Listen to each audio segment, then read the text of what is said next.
महाभारत के कुरुक्षेत्र का मैदान, जहां धर्म और अधर्म का सबसे बड़ा युद्ध होने वाला था।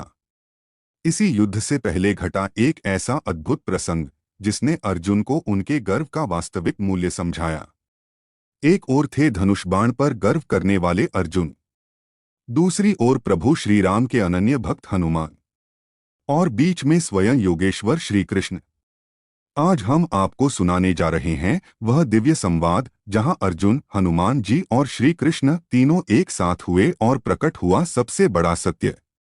महाभारत युद्ध से पहले की बात है। एक दिन अर्जुन और हनुमान जी का सामना हुआ। अर्जुन अपने धनुष बाणों पर गर्व कर रहे थे। उन्होंने कहा, रामचंद्र जी को समुद्र पर पुल बनाने के लिए वानरों की सहायता क्यों लेनी पड़ी?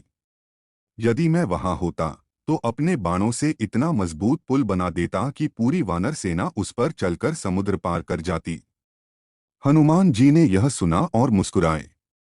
पार्थ, तुम्हारी शक्ति महान है, परंतु याद रखो, राम सेतु केवल बाणों की ताकत से नहीं बल्कि प्रभु के नाम और भक्तों की निष्ठा से बना था। तुम्हारे बाणों का पुल वानरों के भार को सह नहीं पाएगा। अर्जुन आहत हुए और बोले, यदि ऐसा है तो मैं अभी बाणों से पुल बनाऊंगा और आप उस पर चलकर देख लें। अर्जुन ने अपने दिव्य बाणों से एक अद्भुत पुल बनाया। पुल देखते ही बनता था। चमचमाते बाण एक दूसरे से जुड़कर समुद्र पर लंबा मार्ग बना चुके थे।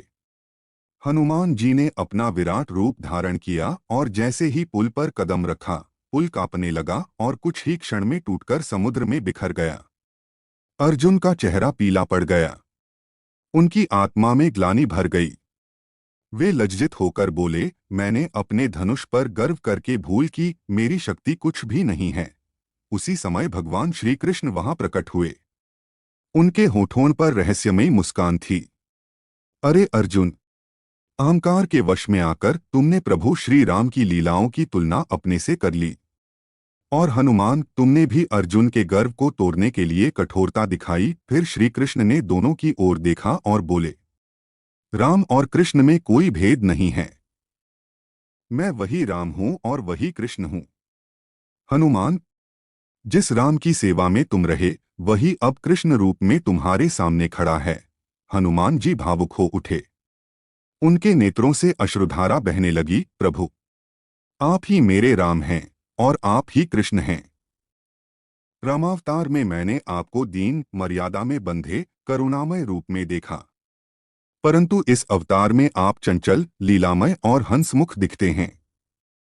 प्रभु, ऐसा क्यों? श्री कृष्ण मुस्कुराए और बोले, प्रिय हनुमान, समय और युग के अनुसार मेरा स्वरूप बदलता है। त्रेतायुग में धर्म की नींव रखनी थी, इसलिए मैं राम रूप में कठोर मर्यादा का प्रतीक बना। परंतु द्वापर युग में धर्म को स्थिर करने के लिए मुझे प्रेम, भक्ति और आनंद का रूप धारण करना पड़ा। याद रखो, राम और कृष्ण दो रूप हैं, पर सत्य एक ही है। मैं, हनुमान जी ने हाथ जोड़कर कहा, प्रभु, अब मैं समझ गया। आप चाहे जिस रूप में हो, मैं आपके चरणों का दास हूं। इस महायुद्ध में अर्जुन की रक्षा के लिए मैं उसके रथध्वज पर बैठूंगा।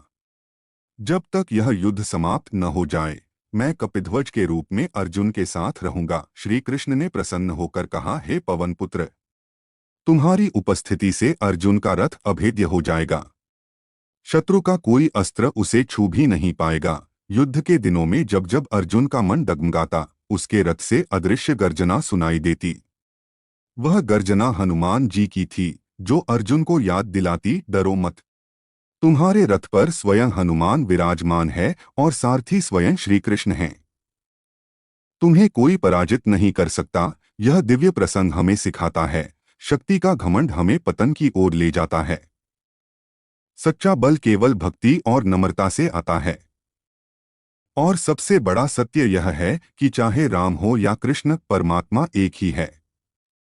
यही है कुरुक्षेत्र के मैदान में अर्जुन, हनुमान और श्री कृष्ण का अद्भुत संवाद। यह कथा आज भी हमें विनम्रता और ईश्वर के एकत्व का बोध कराती है। यदि आपको महाभारत का यह दिव्य प्रसंग अच्छा लगा हो तो इस वीडियो को लाइक और शेयर करें और चैनल को सब्सक्राइब करना न भूलें, क्योंकि हम आगे भी ऐसी अद्भुत पौराणिक कथाएं आपके लिए लाते रहेंगे। जय श्री राम। जय श्री कृष्ण।